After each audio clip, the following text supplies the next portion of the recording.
વડોદરા શહેરમાં પૂરને કારણે ઉપસ્થિત થયેલ પરિસ્થિતિમાં મદદરૂપ થવા સુરત મહાનગરપાલિકાની ફાયરની ટીમ મશીનરી સાથે રવાના થયેલ છે। વધુમાં આરોગ્ય અને ટેકનિકલ વિભાગની ટીમ પણ મશીનરી તથા સામગ્રી સાથે આજે રાત્રે 10:30 કલાકે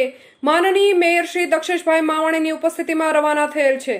જેમાં ડેપ્યુટી ઇજનેર 3, આસિસ્ટન્ટ જુનિયર ઇજનેર 3, સુપરવાઇઝર 3, ટેકનિકલ આસિસ્ટન્ટ 6,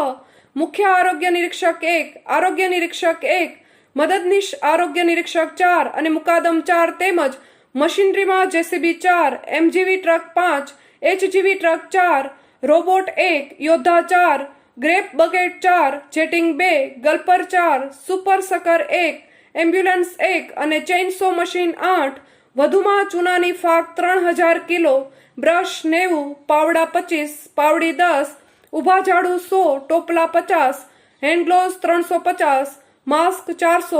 જંતુનાશક દવા છંટકાવ પંપ 1, ટેમ્પરીડ ઓઇલ 1000 ml, તગારા 10 અને ગાબડી 30 વડોદરા ખાતે મોકલવામાં આવેલ છે। TV18 news, Surat.